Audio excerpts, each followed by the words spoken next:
In the old age, black was not counted fair, or if it were, it bore not beauty's name. But now is black beauty's successive heir, and beauty slandered with a bastard shame.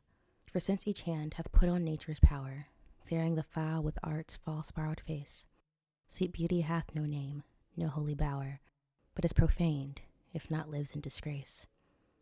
Therefore my mistress's eyes are even black, her eyes so suited, and they mourners seem at such who not born fair, no beauty lack. Slandering creation with a false esteem, yet so they mourn, becoming of their woe, that every tongue says beauty should look so.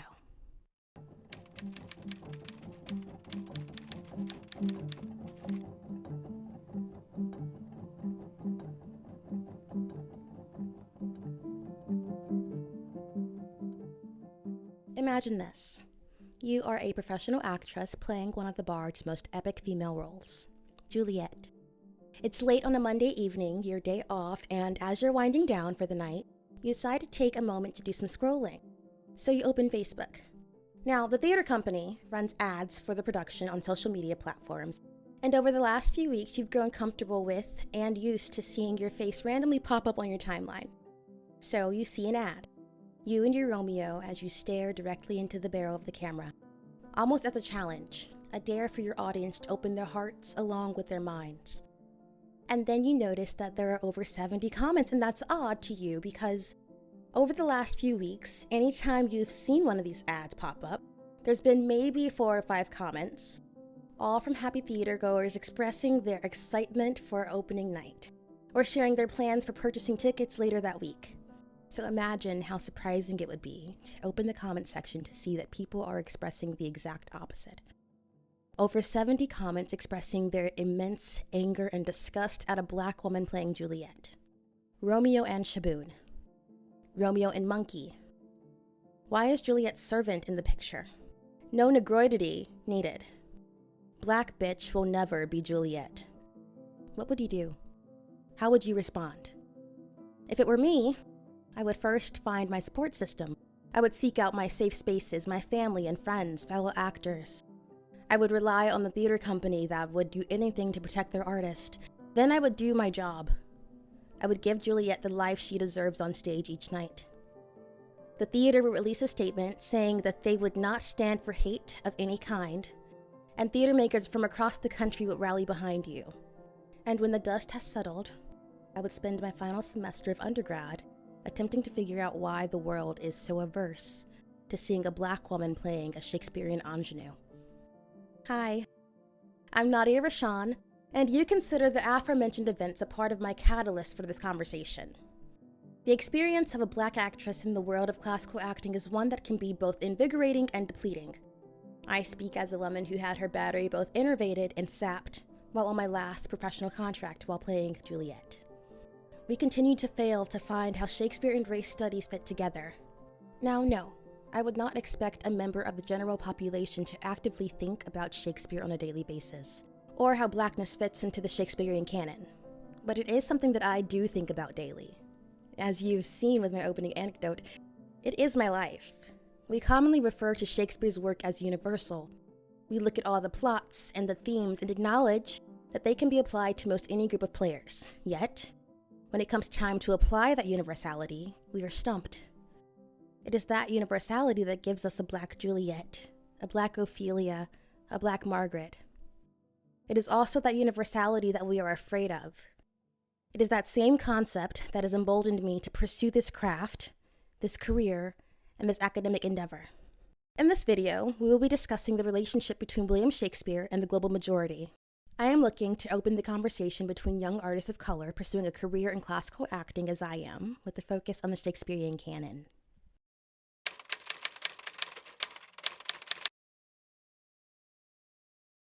This exploration of Shakespeare and race, or the relationship between William Shakespeare's works and the global majority, is born from a theater history project that I was assigned last fall, where we were asked to create a podcast episode on a topic of our choice. My interest in Shakespeare's work was twofold. As an actress, I wanted the chance to take on more of Shakespeare's roles and to have a vaster understanding of his canon. But as a reader, I was hooked on the question of authorship. Last spring, I read By Any Other Name by Jodi Picoult, and latched onto the school of thought surrounding evidence that William Shakespeare was not the man behind some of the world's most famous plays. The novel follows the idea of a woman named Emilia Bassano authoring some of the Bard's most popular pieces. Side note, if you are a reader, I highly recommend the book. It is stunning. It's actually what launched my interest in Shakespeare's work. Now, I knew that setting out to prove that William Shakespeare did not write the plays credited to him in one semester seemed like an unlikely feat, so I took a pivot and landed on Shakespeare and race. From here on, I'll be referring to this podcast assignment as my Catalyst project. There's something very special to me about getting the chance to take a deep dive into the text of William Shakespeare's work. As an actress, I've always been drawn to the knowledge and skill required to bring one of his characters to life. And as a Black woman, I have cherished each chance I get to breathe the air of Juliet on stage, or to speak Casca's words, or to succumb to Ophelia's pain. And every time I get the chance to meet these women and think their thoughts, I can't help but feel two things. One, gratitude. I'm thinking, I can't believe I get to play in this space. And two, fatigue. I'm thinking, I can't believe I'm so excited to play in these spaces. I am so tired of feeling gracious for something that should not shock anyone in 2025. My line of thinking leads me to say, I'm not the first Black person to play this role. This is not groundbreaking. In the contemporary world, we tackle topics of race, prejudice, stereotypes, and intersectionality every day. When staging a play written centuries ago, we are looking at the content through our 21st century eyes first, before we're able to contextualize the information we're given. Now, when discussing where intersections lie on topics of race, identity, and representation on stage, I am always drawn to how the texts that we consider the classics, and I'm air quoting, would have first been performed. This has led me to William Shakespeare and his depiction of what appear as canonically Black or brown characters in his works, those who are categorized as other. I looked at characteristics given to each character by the playwright and their damning and redeeming qualities to determine whether or not they were a clear reflection of Elizabethan England. Specifically looking to answer, how does Shakespeare's framing of characters that are interpreted as people of color reflect Elizabethan England? I found that the school of thought surrounding race between then and now are not so different. Shakespeare's works can actually be seen as a bank for what is known as race-making or racial formation, the social process of creating racial identities. Let's dive in.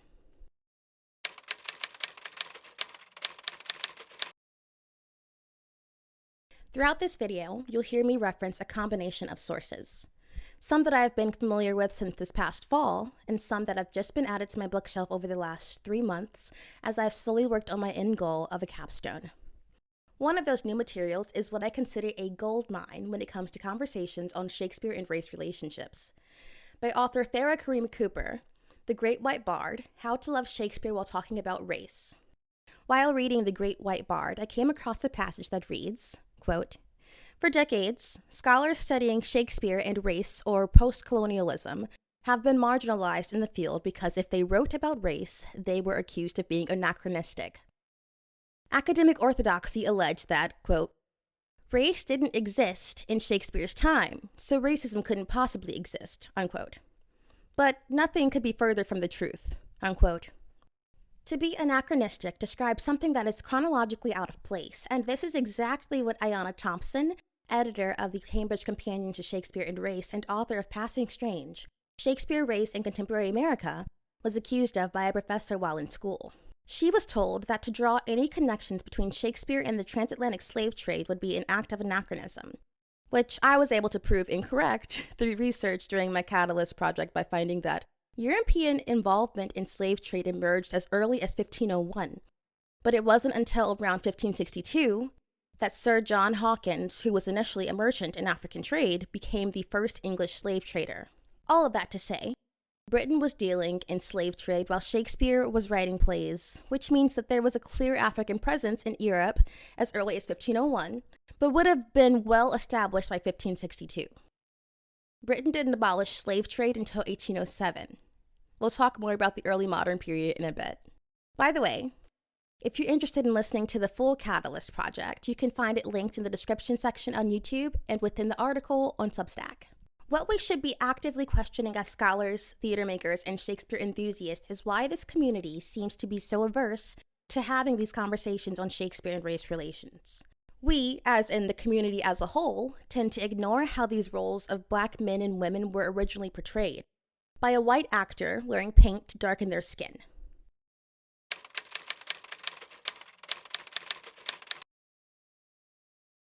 We are going to discuss the early modern period, which spans from around 1450 to 1800. But first, let us take a look at William Shakespeare's background. What do we really know about this man? We are such stuff as dreams are made on. William Shakespeare was born in Stratford-upon-Avon in 1564. He was the oldest son, he was not extensively educated, and his father was a glove maker. He was an actor for the Lord Chamberlain's men and then became a playwright. We love a multi-hyphenate king. He and his wife, Anne Hathaway, had 3 children, Judith, Hamnet, and Susanna. His writing career was established around 1592. He died in 1616. Let us take a quick sidestep here to get a better picture of his surroundings in terms of racial thinking during the early modern period. Do you remember earlier when I mentioned the concept of race-making and racial formation? Well, in 1550, Johannes Leo Africanus, a Moorish convert to Christianity, published a geographical history of Africa. And if you listen to my Catalyst project, you will hear this section nearly verbatim, but the information is important, so I wanted to include it here as well. Included in this publication, Leo shared a neutral list of good and bad traits of African people. In 1600, as his writings were translated into European languages, those traits became stereotypes as the descriptions became more negative at the hands of the translators. It is believed that Shakespeare was aware of this list of traits, as Othello exhibits several of them. Othello was written sometime between 1603 and 1604. The existence of this publication paired with the warping of the descriptions between translation are proof that negative stereotypes that led to bias and prejudice were prevalent during Shakespeare's upbringing and his career. By the time that the playwright's work was popularized, the concept of racial identity and how a society viewed each other's differences had been in development since the Middle Ages. In Kareem Cooper's The Great White Bard, she says, quote, "If we want to know Shakespeare's plays and know them intimately, we need to ask, did race exist in his time? How might he have felt about it? Does his work engage with it? What do his plays say about justice and who has access to it?" This is another part of what I set out to answer last semester and was able to conclude that race did exist, but in a slightly different context.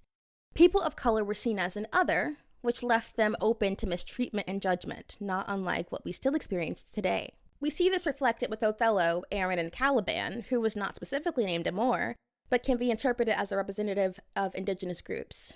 To draw another connection between the Elizabethan period and today, in 1596, the Queen called for the removal of Moors, stating that there were too many in the country. In an open letter to the Lord Mayor of London, she wrote, "There are of late diverse blackamoors brought into this realm, of which kind of people there are already here too many," unquote, and ordering that they be deported from the country.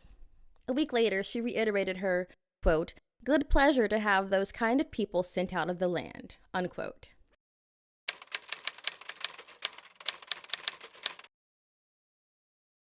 The beauty of this project is the opportunity to expand on research I conducted and thoughts I formed while working on my Catalyst project.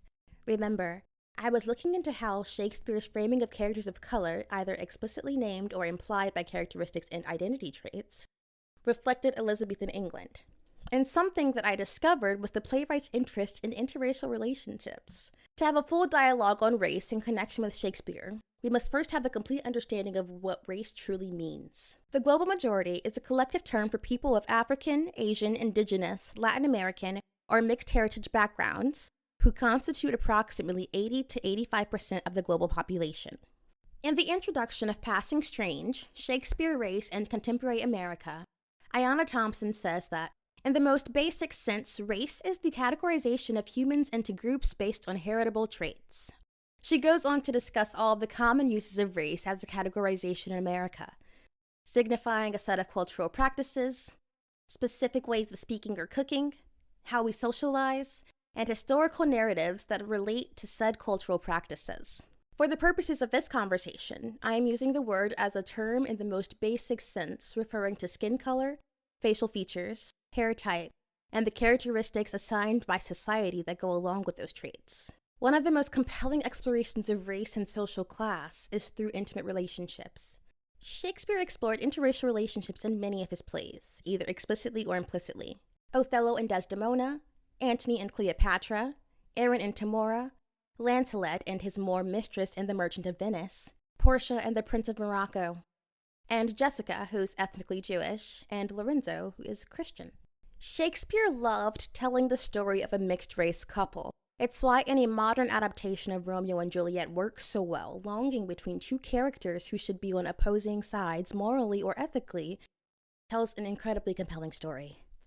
The Montagues and the Capulets were feuding, and the kids got caught in the crossfire, star-crossed lovers who were fated to be together, but the pressures of society, family, and status are pulling them apart. When discussing race in the early modern period, we must consider that race did not exist in the same context that it does today. Of course, we discussed this earlier, but to find a deeper understanding, take a listen to this. In The Blackness Within, Early Modern Color Concept, Physiology, and Aaron the Moor in Shakespeare's Titus Andronicus, Margot Deroux writes, "The colors were phenomena to be explained physically. Color was treated allegorically, associated with both emotions and physiology when examining the color concept of black. The emotions represented by the color black equate with the passions that ought to be cured, purged, or mastered.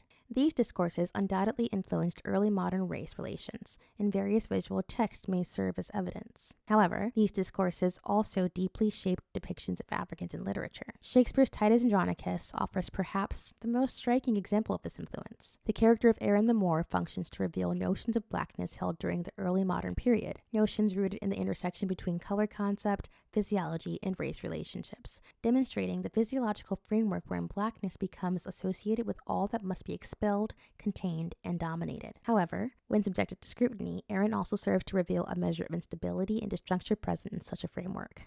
Again, the early modern period spans from about 1450 to 1800, and based on Deroux's quote, using Aaron and Tamora as my example here, I raised questions on how an early modern audience would have reacted to the relationship between the two. And it is answered by how blackness can be associated with containment and dominance. To reference my Catalyst project again, and if you've listened to it already, you would have heard me say this exact same thing, and I'm reiterating myself here as well when I say that at the time, blackness was believed to be something that came from the devil, and along with that thought was an inherent overt lustfulness. It's possible that one reaction may have been solely to the sexual nature of the relationship between the two. Another relationship to look at here is that between Othello and Desdemona, considering that here in America in 1835, so not long after the early modern period ended, former President John Quincy Adams nearly had a coronary while reading Othello. Now, he did not literally have a heart attack, but he did openly share his disapproval and near disgust at Desdemona and Othello marrying, which is odd considering that Adams was from Massachusetts, a state that had renounced slavery over 50 years before, and he himself was a leading abolitionist.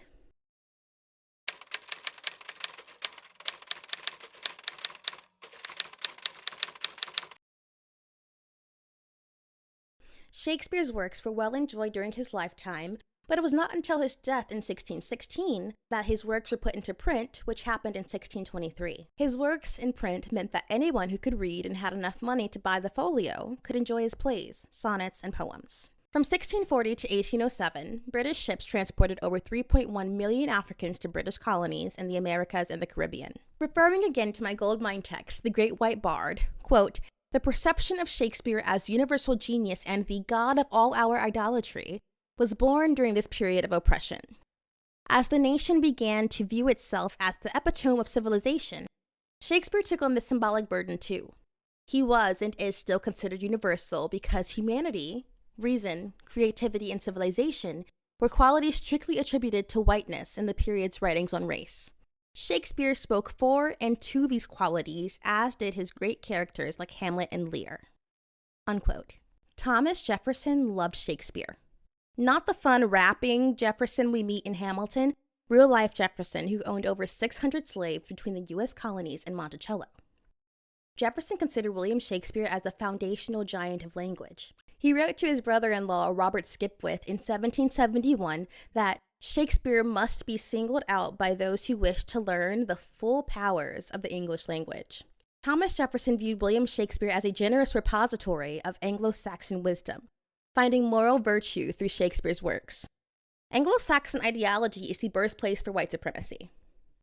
Now, whether or not you believe Thomas Jefferson's work as an advocate for gradual emancipation and the authorship of the Declaration of Independence counteracts where his ideals on Anglo-Saxon wisdom and how those ideas shaped Anglo-American angles lie?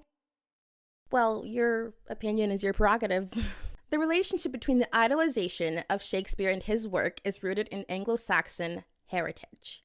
Anglo-Saxons were a group of Germanic tribes who settled in Britain, becoming the English. Victorian writer Thomas Carlyle, who lived from 1795 to 1881, believed in England's Anglo-Saxon heritage. He was a white supremacist. In 1841, he published an essay on hero worship saying, quote, "This King Shakespeare, does not he shine in crowned sovereignty over us all as the noblest, gentlest, yet strongest of rallying signs, indestructible," unquote. He later goes on to say, quote, "We can fancy his as radiant aloft over all the nations of English men and women. We'll say to one another, yes, this Shakespeare is ours. We produced him. We speak and think by him. We are of one blood and kind with him," unquote. Now, upon first reading, I thought to myself, how can one take full credit for how a complete stranger has turned out? And then I read that last section again. Yes, this Shakespeare is ours. We produced him. We speak and think by him. We are of one blood and kind with him. There is such an air of pride in this statement, and then I thought, oh, this is the same sense of pride that we feel when we feel fully represented and heard. This is the same sense of pride that the public feels around political figures who stand for their ideals. In The Great White Bard, Farrah Kareem Cooper made sure to include that the Folger Shakespeare Library in D.C. was safe from the January 6th insurrection on the Capitol. On page 46, she tells us that the insurrectionists wrote a letter reassuring the Folger staff that the library would not be harmed in any way. The letter read, "This protest will include a 2.4-mile blockade surrounding all buildings to which the U.S. Capitol has underground tunnels to. Unfortunately, one of those buildings is the Library of Congress's John Adams building, to which you share a block with. We will be blocking access to your building as well to prevent our persons of grievance from using you as a loophole. This is nothing personal to the library itself. We have no intention of damaging, trespassing, or otherwise altering your facility in any way. We sincerely apologize in advance to any inconveniences this may cause you." This extremely polite letter almost seems like a sincere apology, and it's out of pure respect for William Shakespeare and the collection of works inside of the library that it is written. This group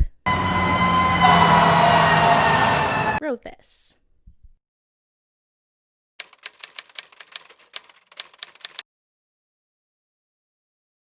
I don't think this society fully understands how enmeshed William Shakespeare's work is in our daily lives. Of the over 20,000 words used in Shakespeare's plays, over 1,700 of them were invented by the playwright himself. Alligator, critic, bedroom, downstairs, gossip, eyeball, rant, yelping, questioning. He made those words up and decided this is a real word now. And now they are. Barnes & Noble has a line of Shakespearean merchandise specifically for Romeo and Juliet that came out just in time for Valentine's Day, which the story doesn't end well. So I'm not sure pink and red themed Romeo and Juliet merch is the best idea, but I'm sure it's made them a good amount of money. And in fact, they've gotten my money for a pair of Capulet Masquerade Ball mugs that I gifted to my Lady Capulet and nurse for opening night this past January. They also have a few Macbeth items, which I think is really cool.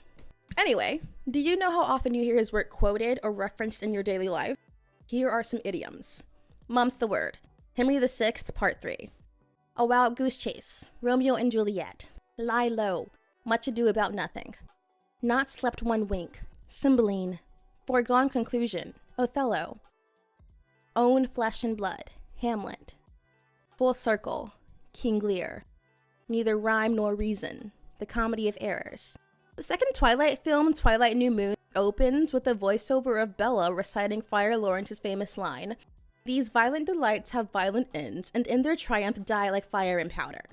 And Princess Amelia Mune at Thermopolis Rinaldi recites Juliet's balcony monologue during a princess lesson in The Princess Diaries. Movies that are remakes of his plays: The Lion King, Hamlet, West Side Story, Romeo and Juliet, 10 Things I Hate About You, The Taming of the Shrew, Romeo Must Die, Romeo and Juliet, Oh, Othello, Deliver Us from Eva, The Taming of the Shrew, which that one surprised me. I did not know that.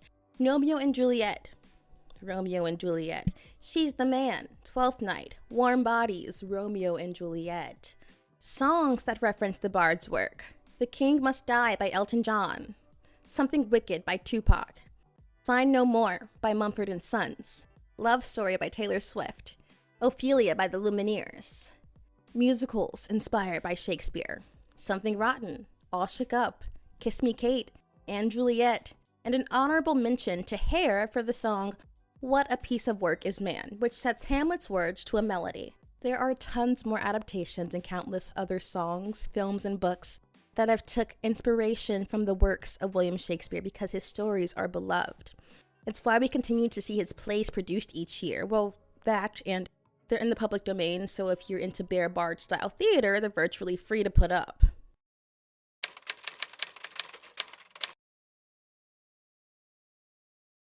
As you see, Romeo and Juliet is one of the most adapted stories in the world. Why? Because the tale is timeless, and it is why it is one of the most produced plays each year. The theme of divisiveness can be applied to any two warring factions, and the fact is that there will always be and have always been opposing sides fighting against each other. And love will out. Love will persevere, and love will out. Romeo and Juliet is a study of contrast, love and hate, light and darkness. When I refer to the latter contrasting words, I'm referring to the continued use of imagery in the play. But soft, what light through yonder window breaks? It is the east, and Juliet is the sun. Or, she doth teach the torches to burn bright. These lines can be interpreted differently, depending on who is in the role of Juliet. A word like fair can be interpreted to mean beautiful, or it can refer to the lightness of her skin. Now that there is a hint of ingenious writing, how we can find additional meaning in these words written centuries ago and continue to give those words life, a hint of that universality I mentioned earlier, but reapplied to all of us, instead of just the global minority. Two perspectives I'd like to highlight here are women who I respect tremendously, two directors who have recently directed productions of Romeo and Juliet. First, Amina Robinson. I had the privilege of working with Amina at the Art and Theater Company in Philadelphia in 2024 on a production of Once on This Island, which is another show that I would argue is an adaptation of Romeo and Juliet. Two different worlds never meant to meet. They are star-crossed lovers, and Daniel survives because of Timoon's love and selflessness. This spring, Amina directed a production of Romeo and Juliet at the Arden, which featured a Black Romeo, played by Gabe Moses, and a Colombian Juliet, played by Francesca Santo Domingo. And in a production promo video, she said, quote, "My goal is to try to make some type of commentary on our society and how since the beginning of time, there have been warring factions who are at war with each other for whatever reason. A lot of the time, the reasons are not reasons that warrant killing people and death and destruction, but that is what happens." The second perspective I'd like to highlight is that of Monica Long Tamburello. Monica directed our production of Romeo and Juliet at Orlando Shakes. Our Verona took place in an alternate version of our contemporary world, one that was meant to feel modern but never moved past the Renaissance ways of mindset and technology. Our Verona, which is quoted in the playbill as a mid-sized, vibrant, diverse American city with a Renaissance aesthetic, lived in a world where mechanical technology existed, but digital technology never evolved. Unlike the 1996 Baz Luhrmann film, all battles were fought with blades, not bullets. In her director's note, Monica said, "By blending the present with the past, we wanted to honor the play's timelessness and to suggest that progress without reflection is never guaranteed." I'll now play a clip from Monica herself discussing why casting the way she did was important to her. In the world of Romeo and Juliet, it was important to me to cast with intention when it came to race. I knew I didn't want to engage in colorblind casting, nor did I want the central conflict between the Montagues and the Capulets to be centered on the families being of different races. That story's been told many times in recent decades. And besides, I didn't think a race-centered conflict was necessarily my story to tell. And since our concept blended contemporary times with the Renaissance, I wanted both families to represent the diverse world we live in currently. Towards that end, my first decision was to cast Roberta, an incredible classical performer of the global majority and our company's cultural coordinator, as Lady Capulet. I knew doing so would lay a strong foundation for all the casting that followed. And indeed, we ended up with both houses being multicultural and multiracial. But it was especially important to me that our Juliet would be believable as Lady Capulet's daughter. The text already draws so many parallels between Lady Capulet and Juliet. Lady Capulet even does this herself, remarking about how she was about the same age as Juliet when she was married. While we saw many talented and incredibly skilled actors of different races read for Juliet, to me, the relationship didn't ring true without the two characters' races reflecting not only a similar family look, but also a background of shared cultural experiences. Casting Roberta and Nadia in those roles brought a dimension of warmth and mutual understanding that I honestly haven't seen in a lot of productions of this show. Often in this story, we see a distance between mother and daughter, but with these two actors in the role, they displayed a deeper, stronger sense of connection, which led to much more profound heartbreak when Lady Capulet had to make the decision to follow her husband or protect her daughter. And Nadia's intense vulnerability in the aftermath of that decision truly drove the point home. Also, having Roberta there as cultural coordinator to navigate the dynamics of Juliet having a Black mother and a white father was also crucial to the process. Lord Capulet's upbraiding of Juliet when she refuses to marry Paris can be frightening in any production you see, but adding the element of Lord Capulet being of a race that historically has subjugated the race of his daughter added new challenges that we needed to treat with care so that we could have honest conversations where all felt safe. First and foremost, the actors, and secondly, the audience as well. Because of the world that we live in and the way that race is approached and acknowledged in America, it is nearly impossible for us to see an interracial couple as Romeo and Juliet and not make the story focus on race. The point of this project, this conversation that I chose to have with William Shakespeare's work, was to say that I will not let anyone tell me I have no place in his worlds, and to make sure that anyone who may look like me never feels that way either. Professional Shakespeare performances are often used as a teaching tool for high school English and drama classes. In the Orlando Sentinel article written by Matthew Palm, I spoke on how I consider it a privilege to be the first Juliet that some of those students would meet. To have the opportunity to show young Black girls and girls of color that Juliet can look like them. It's a reminder that these works are timeless and they are universal, and you can see yourself in any one of these characters. Though the full article entitled How Orlando Shakes with Strength and Care Overpowered Online Hate is unfortunately behind a paywall through the Orlando Sentinel, you can find a link to the article in the Works Cited section of the description on YouTube and Substack. Additional articles are published by Onstage Blog and Bungalower. Now, unlike Othello and Aaron, Juliet is not explicitly written as a Black girl, obviously, but there is also nothing explicitly written that states that she has to be white, other than the fact that the play is originally set in Verona, Italy. Another important fact here is that Juliet Capulet was not real.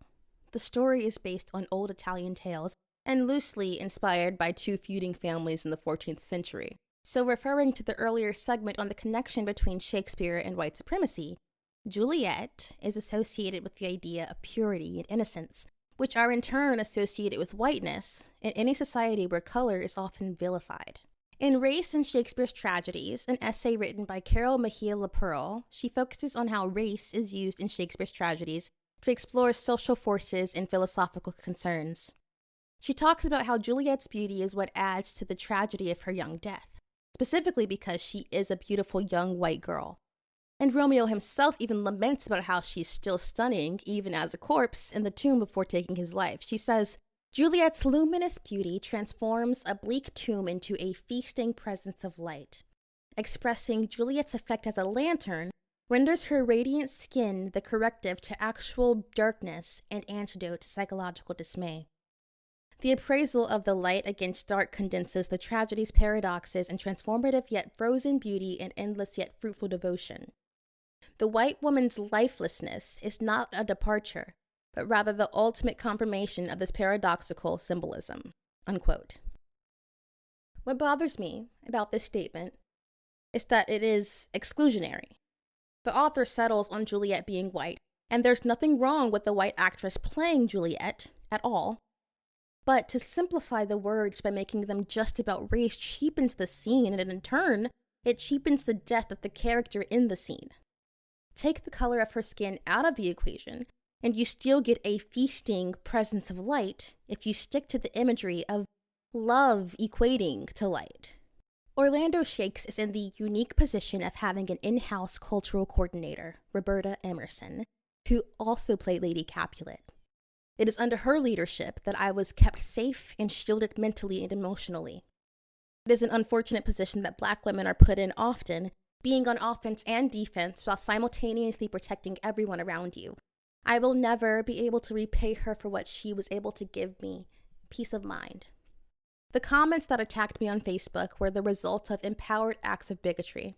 Small-minded individuals who did not possess the skill of suspension of disbelief and have been emboldened by the political climate of the United States under an administration that fears the possibility of a united America.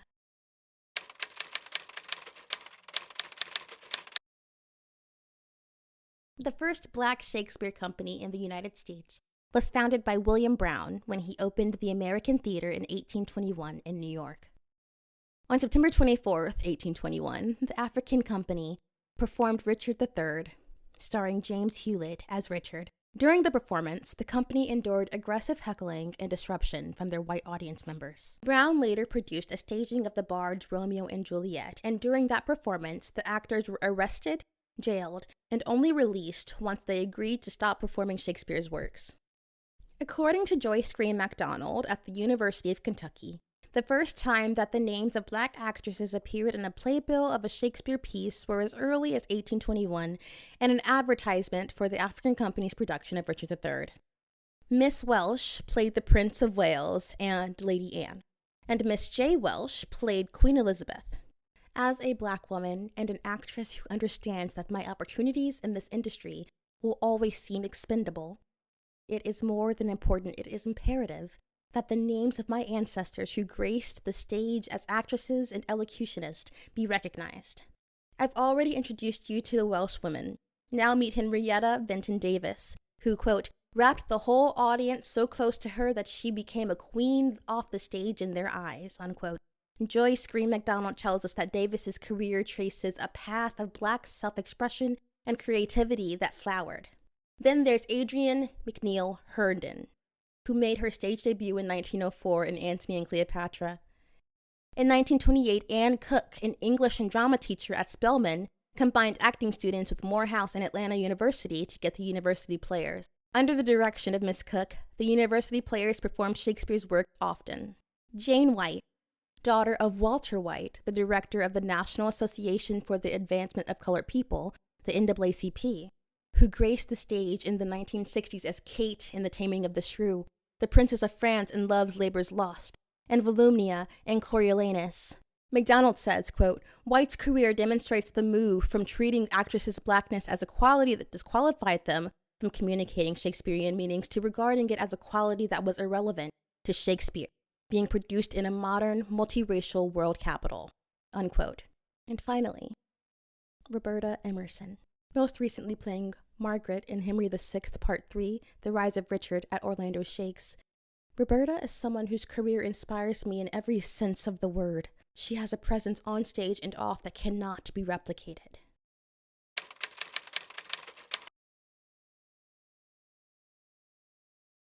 To conclude, I would only like to reiterate the importance of claiming space where you feel left out.